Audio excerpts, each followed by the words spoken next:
आज मैं आप सबको एक ऐसी शख्सियत से रूबरू करवाने जा रही हूं जो न केवल एक सीनियर सिटीजन है बल्कि भारतीय सेना के नायक व 1947, 1962, 65 और 1971 की जंग के भागीदार भी रहे। और आप हैं कैप्टन जनक सिंह जी। तो मैं सर आपका बहुत बहुत स्वागत करती हूं। आपने हमारे देश की स्वतंत्रता जंग में अपना खूब योगदान दिया और तब से लेकर के आपने 4 लड़ाइयां जो हैं वो आपने खुद जमीन स्तर पर देखी। तो हम आपके जो योगदान है और आपका जो देखा हुआ सारा एक्सपीरियंस है उन सब के बारे में हम आपसे बात करेंगे। तो आपका फिर से एक बार स्वागत करती हूँ। तो सबसे पहले आप अपना छोटा सा एक परिचय दे दें कि आप कहाँ से हैं, आपका नाम। जी सर। मैं ऑनरी कैप्टन जनक सिंह 1 जुलाई 1928 को श्रीमती पूर्ण कौर और सरदार जनक सिंह के घर में, सरदार गोपाल सिंह के घर में पैदा हुआ। मेरा जन्म स्थान गांव सतवाल, तहसील बिंबर, जिला मीरपुर, जो कि अभी पाकिस्तान के कब्जा में है था।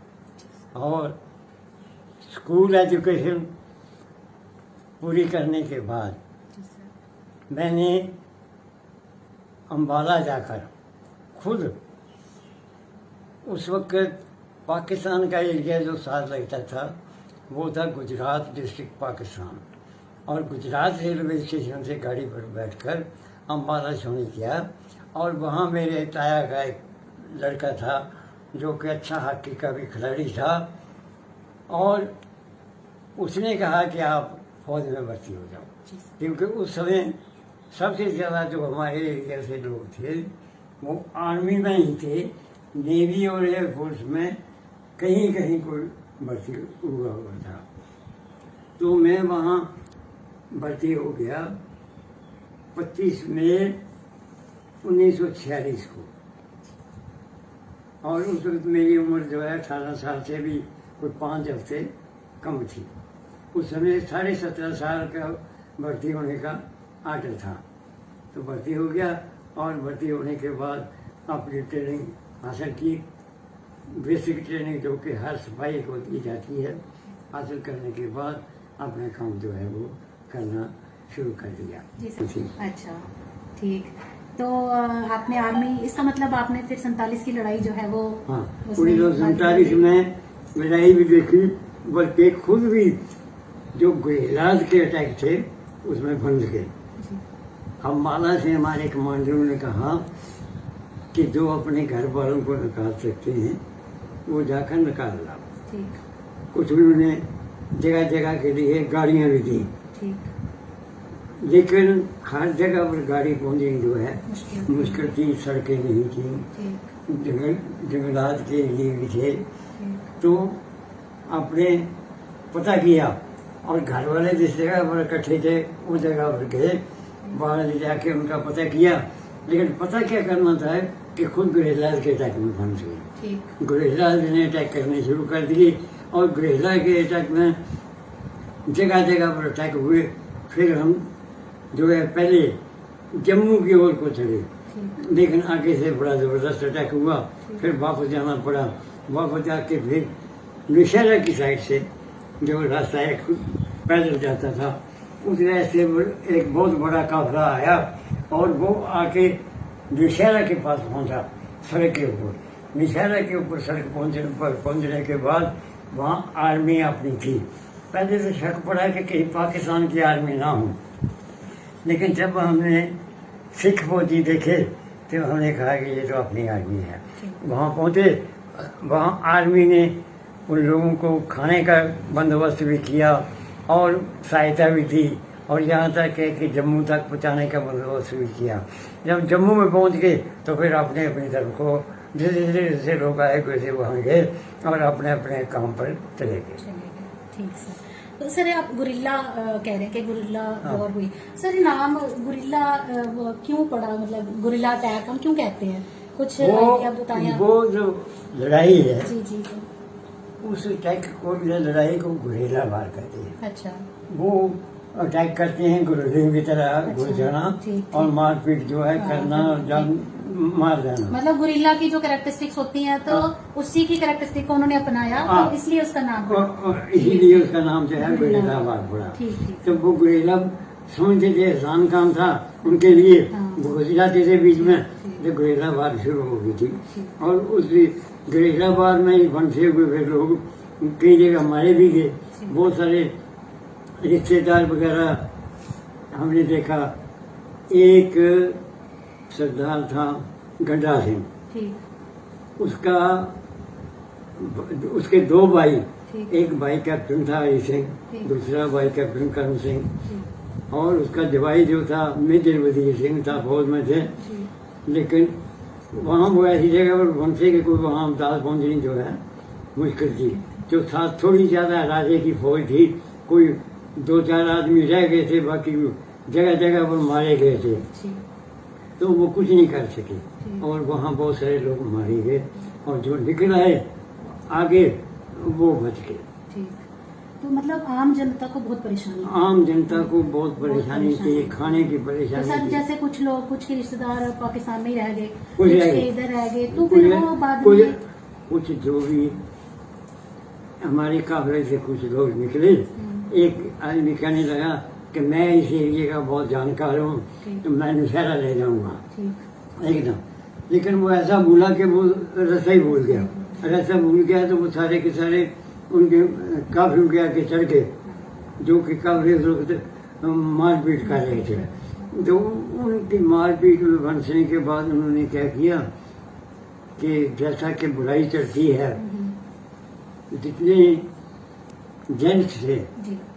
वो सब मार दिए, अच्छा और लड़कियां और औरतें जो हैं वो पकड़कर पाकिस्तान में ले गए। ठीक बाद में उनका कोई पता नहीं चला कि वो किधर गई और किधर क्या हुआ क्या नहीं। ठीक। मतलब आज आकर के आम जनता बड़ी ज्यादा हाँ, मुश्किलों का सामना बहुत करना मुश्किलों पड़ा। का सामना था। तो वही जो हम देखते हैं, जैसे मूवीज हैं तो उसमें भी ये देखते हैं कि कोई सामान किसी का छूट रहा है, कोई हाँ। रिश्तेदारी छूट रहा है, छूट रहा है। मतलब सिर्फ उस टाइम अपनी जाने बचाने के जान- लिए, और सब अपनी स्वाय जान बचाने जाने के के और कोई और कुछ चारा नहीं, नहीं कुछ था। नहीं था। ठीक। तो मतलब इतनी ज्यादा जो हिंदू मुस्लिम में एक वो एक दूसरे नफरत के प्रति थी। नफरत ज्यादा पैदा हो, है ना, वो बड़ी ज्यादा नफरत थी। पैदा हो गई थी। ठीक और इंडिपेंडेंट एक्ट में ये था कि राजे महाराजे फ्री थे, खा वो पाकिस्तान में जाए, पाकिस्तान में रहें, इंडिया में रहें, या इंडिपेंडेंट रहें। ठीक लेकिन इंडिपेंडेंट रहना इसलिए मुश्किल था कि इनके पास इतनी फोर्स नहीं थी, जो कि पाकिस्तान की उस वक्त की फोर्स उन्होंने गुरेला बनाकर बना के रखते। सिविल कपड़ों में घुसेड़ दी थी। अच्छा, वो सिविल कपड़ों में वो सिविल करते कपड़ों थे। में थे। मतलब वो यूनिफॉर्म में नहीं होता। ना। फिर कैसे पता चलता हाँ, है ना, फिर हाँ। तभी ज्यादा नुकसान सबसे ज्यादा नुकसान इस इसी वजह वजह से से। हुआ। ठीक। अच्छा सर, फिर जो 1947 की लड़ाई थी और जो बाद की लड़ाइयाँ हुई तो काफी वेपन्स का भी फर्क पड़ा, हाँ। जो वो थे। तो उस टाइम जो है मेन हथियार क्या होते थे आपके? उस वक्त जो मेन हथियार हैं, जी, पहले तो राइफल है, ठीक उसके बाद जो है मार्टर हैं, ठीक। 2 इंच मार्टर थी, 3 इंच मार्टर थी। ठीक उसके बाद गन है, ठीक जो कि आर्टिलरी यूज करती है। ठीक टैंक्स हैं, ठीक। जो कि अपना ये यूज करते हैं। अच्छा, आर्मी अपनी जी, जी। टैंक जी, जी। टैंक भी उनके, जी जी तो वो सब चलती थी। जी लेकिन जो तब्दीलियां आई हैं वो सिर्फ आई हैं कि कुछ मॉडर्न हुए हथियार। वैसे जो सिस्टम है वो तो- वो लगभग वही है। जी इन्फेंट्री, हाँ जी आर्टिलरी, हाँ जी और उसके बाद जो है वो ये टैंक जी जी वगैरह जी जी यही चलते थे। ठीक ठीक।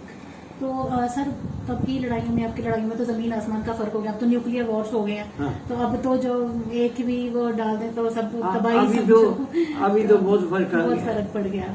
ठीक है। तो आपने जो 62 और 65 की लड़ाई लड़ी तो उसके बारे में थोड़ा सा हमें बताएं।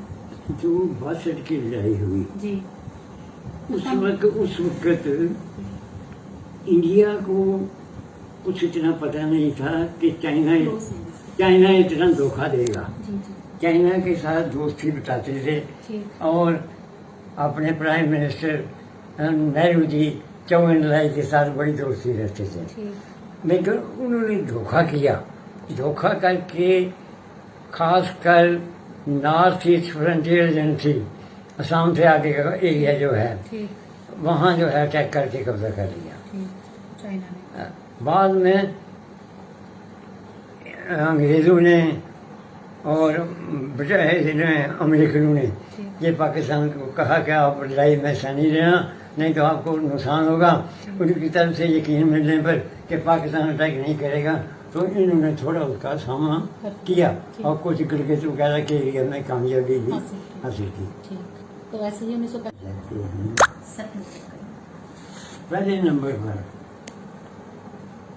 अपने बुजुर्गों से जरूर सलाह लो, उनके कहने पर चलो। कभी भी कोई बुजुर्ग जो है ये नुकसान नहीं चाहता कि उसके युवा जो है तंग हों या देश को तंगी हो, लेकिन जब हम गलत काम करते हैं तो उसका नुकसान जो है होता है। तो गलत काम कितना करें, गलत काम की तरफ ना जाएं, चोरी डकैती और इस किस्म के जो गंदे काम हैं उनमें कभी हिस्सा न लें। हिस्सा लेने पर उनका साथ न दें और देश की तरक्की के लिए हमेशा वफादार रहें। तो आप उनको ये भी संदेश जरूर देना चाहेंगे कि आर्मी जरूर ज्वाइन करें, क्योंकि एक सबसे बड़ी जो है सेवा वो इसी से हो सकती है। आर्मी का इसलिए ज्वाइन करना पड़ता है, ये एक डिसिप्लिन की लाइन है। जी जी बिल्कुल। डिसिप्लिन में बन जाते हैं। बिल्कुल। जैसा कि पढ़े लिखे आदमी को पता ही है कि अमेरिका में आर्मी सर्विस या आर्मी बोले सर्विस एक जरूरी है। अगर वो नहीं की हुई तो वो कोई काम नहीं देते, क्योंकि आदमी डिसिप्लिन से जाता है। डिसिप्लिन से जाता है तो मुल्क का वफादार हो जाता है। मुल्क का वफादार होगा तो नुकसान नहीं होगा। बिल्कुल। तो वही डिसिप्लिन जो है वो आप में दिखता है सर। हाँ। आज भी आप इस कंडीशन में इतनी अच्छी सेहत लेकर के आप हमसे बात कर रहे हैं और बिल्कुल कोई परेशानी नहीं है, सेहत की भी भगवान की दया है। तो सर आपका बहुत बहुत शुक्रिया, आपने हमसे बात की, आपने बच्चों को संदेश दिया। तो भगवान करे आपकी जो है सेहत। बिल्कुल सर, बिल्कुल आपका जो है संदेश बिल्कुल हम आगे पहुंचाएंगे। तो बहुत बहुत शुक्रिया। तो आज हमने बात की हमारे सीनियर सिटीजन और एक स्वतंत्रता सेनानी जो कि 1947 से लेकर के 1974 तक जिन्होंने अपने जो है देश की सेना में जो है अपना योगदान दिया था। और जाते जाते मैं ज़्यादा कुछ नहीं कहूँगी, तो एक छोटी सी लाइन जो है वो ज़रूर कहना चाहूँगी। शान तेरी कभी कम न हो है वतन, मेरे वतन, शान तेरी कभी कम